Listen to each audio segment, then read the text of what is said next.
இப்போ நான் உங்களுக்கு காட்ட போகிறது முக்கியமான ஒரு வீடியோ. அதில் பேசக்கூடியவர் ஒரு முக்கியமான நபர். பாருங்க. வணக்கம், நான் தான் பிரபாகரன் பேசுகிறேன். இவர் யாருன்னு கேட்குறீங்களா?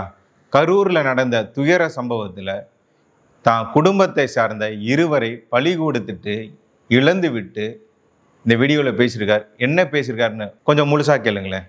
போன 27ஆம் தேதி விஜய் பிரச்சார கூட்டத்துக்கு நான், என் பாப்பா, என் மாப்பிள்ளை 3 பேரும் போனோம். போனதில் 2 பேர் இறந்துட்டாங்க. எப்படி இறந்தாங்க, எதனால் இறந்தாங்க எப்படின்னு எனக்கு தெரியல. அதனால் பார்த்தீங்கன்னா நான் சிபிஐ விசாரணை வேணும்னு சொல்லிட்டு நானாகவே பார்த்தீங்கன்னா தான் கேஸ் கொடுத்தேன். இப்போ நேற்று காலையில் பார்த்தீங்கன்னா டிஎம்கேலேருந்து எம் ரகுநாதன் சொல்லிட்டு ஒன்றிய செயலாளர் அவர் இந்த மாதிரி 20 லட்ச ரூபா பணம் தரோம், வேலை வாங்கி தரோம், அதை பண்ணுறோம் இதை பண்ணுறோம் அப்படின்னு சொல்லிட்டு எல்லாத்தையும் கேஸ் வாபஸ் வாங்க அப்படின்னு சொல்லிட்டாப்புல. நான் சரின்னு சரி நான் கேட்டுட்டு நான் சொல்கிறேன் அப்படின்னு சொல்லிட்டு அனுப்பிச்சி விட்டேன். இப்போ பார்த்துட்டிங்கன்னா காலையில் நியூஸில் இந்த மாதிரி போகுது. பிரபாகரன்றவர் இந்த மாதிரி கேஸே ஃபைல் பண்ணல அப்படின்னு சொல்லிட்டு போகுது. நான் தான் கேஸ் ஃபைல் பண்ணேன். இந்த மாதிரி என் பேர் தான் போடுறாங்க.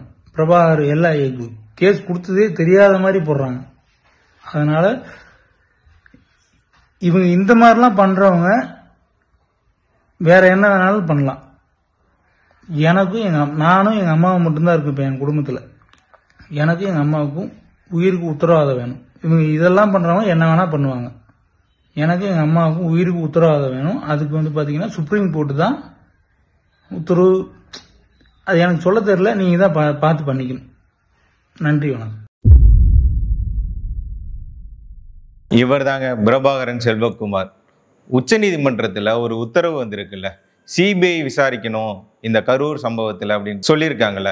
இதற்கு காரணமே இவர் தொடர்ந்த வழக்கு தான் அதற்கு முக்கிய காரணம். கரூர் சம்பவத்தில் தான் குடும்பத்தை சார்ந்த 2 பேரை இழந்த இந்த பிரபாகரன் செல்வகுமார் அவர் பேசின வீடியோ, அவருக்கு என்ன நடந்தது அப்படின்ற ஒரு வீடியோ அவர் பேசியிருக்கிறார். அந்த வீடியோவை சமூக வலைதளங்களில் பகிர்ந்து மேலும் பல கேள்விகளை திமுக அரசாங்கத்தை பார்த்து வைத்திருக்கிறார்கள். மக்களும் வச்சிருக்காங்க, அதிமுகவும் சமூக வலைதளங்களில் நான் சொல்கிறேன் அந்த இதை பதிவிட்டிருக்காங்க. பாருங்களேன். இந்த பிரபாகரன் செல்வகுமார் இருக்கார்ல, இவருக்கு ஒன்றிய செயலாளர் திமுக சேர்ந்தவர் ரகுநாதன்றவர் ஃபோன் பண்ணி பேசியிருக்கிறார். உங்களுக்கு பணம் கொடுக்குறோம், வேலை வாங்கி கொடுக்குறோன்னு சொல்லி ஆசை வார்த்தையை கூறி மிரட்டியும் இருக்கிறார். அந்த தோனியில் பேசியிருக்காரு, மிரட்டுற தோனியில் பேசியும் இருக்கிறாரு. ஆனால் இவர் அதுக்கெல்லாம் சம்மதிக்கல. இல்லை நான் வழக்கு தொடர்றேன் அப்படி சொல்லி பண்ணியிருக்கிறாரு.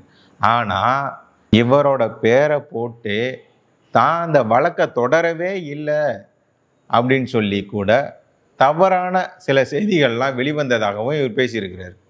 அது மட்டும் இல்லாமல் திமுகவின் வழக்கறிஞராக இருக்கக்கூடிய பி வில்சன் கூட மோசடியாக ஒரு வழக்கு தாக்கல் செய்யப்பட்டதாக ஒரு கருத்துருவாக்கத்தை திரிக்க முயற்சி செய்து வருவதாகவும் சொல்லப்படுது. இந்த திமுக நடவடிக்கை, திமுகவை சேர்ந்த வழக்கறிஞர் பி வில்சன் அவரோட நடவடிக்கையெல்லாம் பார்த்து அதிமுகவும் மக்களும் மற்ற எதிர்கட்சிகள்லாம் கேட்குறாங்க, ஏன் பதறுது அறிவாலயம், என்ன தவறு செஞ்சீங்க அப்படின்னு சொல்லி கேட்குறாங்க. இதை சொன்னது மட்டும் இல்லாமல் உங்கள் ஒன்றிய செயலாளர் மூலியமா இந்த வழக்கை வாபஸ் வாங்கிக்கிட்டா உங்களுக்கு பணமும் வேலையும் வாங்கி தரதாக எதற்காக ஆசை வார்த்தை கூறி வருகிறீர்கள்?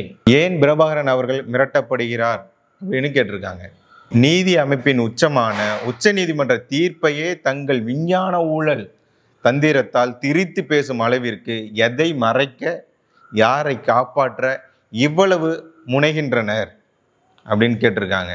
இது மட்டும் இல்லாமல் கூடுதலாக பாருங்க, திமுகவின் அரசியல் தில்லுமுள்ளுகள் தீர்ந்தபாடில்லை. திமுக ஆட்சி செய்தால் நீதியே இவர்களுடன் போர் செய்ய வேண்டிய நிலையில்தான் உள்ளது. யாருக்கிட்ட? திமுக கிட்ட, திமுக அரசாங்கத்துக்கிட்ட நீதியே போராட வேண்டியதாக இருக்குது அப்படின்னு சொல்லி கேட்டிருக்கிறாங்க. இது மட்டும் இல்லாமல் வழக்கு தொடர்ந்த பிரபாகரன் தனக்கும் தனது தாயாருக்கும் பாதுகாப்பு வேண்டி காணொலி வாயிலாக கோரிக்கை வைத்துள்ளார். அவர்களுக்கு சிறு கீறல் விழுந்தால் கூட அதற்கு இந்த ஸ்டாலின் மாடல் திமுக அரசு தான் முழு பொறுப்பேற்க வேண்டும் அப்படின்னு சொல்லியிருக்காங்க. ஏங்க, தான் குடும்பத்தில் 2 பேரை இழந்துட்டு இதற்கு நீதி வேணும் அப்படின்னு சொல்லி சிபிஐ விசாரிக்கணும்னு சொல்லி உச்சநீதிமன்றம் போனவருக்கு இப்போ மிரட்டல் தோனி வந்துகிட்டு இருக்கு. அவர் ஒரு வீடியோவை வெளியிட்டிருக்காரு. தான் குடும்பத்துக்கும் தனக்கும் பாதுகாப்பு வேணும்னு சொல்லி இருக்கிறாரு. என்ன நடந்ததுன்னு பேசி இருக்கிறாரு. ஏன் இதில் வந்து ஒன்றிய செயலாளர் வந்து உங்களுக்கு வேலை வாங்கி தரணும், பணம் கொடுக்குறேன் அப்படின்னு பேசியிருக்கிறான்னு சொல்லியும் கேட்டிருக்கிறாங்க. தமிழகத்தில் என்ன நடந்துகிட்டு இருக்குன்னு தெரியல.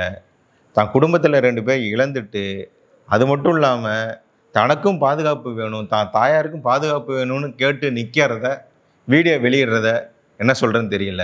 அவதூறு பரப்புறவங்க மேலே நடவடிக்கைன்றீங்க. இப்போ திமுக அரசாங்கத்தை பற்றி பேசினா மட்டும்தான் அவதூறா?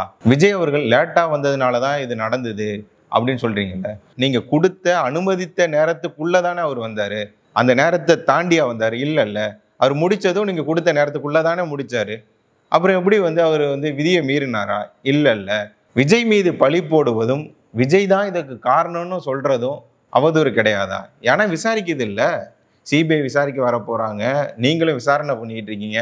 அதற்குள்ளாக விஜய் தான் இதுக்கு காரணம், அந்த கட்சி தான் காரணம், அந்த நிர்வாகி தான் காரணம்ன்றது அவதூறு கிடையாதா? ஆனால் இந்த விவகாரத்தில் எடப்பாடி அவர்களும் அண்ணாமலை அவர்களும் சரியாக இருக்காங்க. பேச்சுக்கள்லாம் சரியாக இருக்குது. அதனால தான் எடப்பாடி அவர்கள் போகக்கூடிய இந்த பயணத்தில், மக்கள் சந்திப்பில் தாவேக தொண்டர்களும் தங்களது கட்சி கொடியோடு அங்கே வந்து நின்றுட்டு இருக்காங்க. இதெல்லாம் நம்ம பார்க்க முடிகிறது. இந்த அரசாங்கம் இவருக்கு பாதுகாப்பு கொடுக்கணும், இவரோட குடும்பத்துக்கு பாதுகாப்பு கொடுக்கணும். இந்த கரூர் சம்பவத்தில் சதி நடந்திருக்கு அப்படின்னா அதை செய்த அந்த கொடூரனுக்கு கண்டிப்பாக தண்டனை வாங்கி கொடுக்கணும்.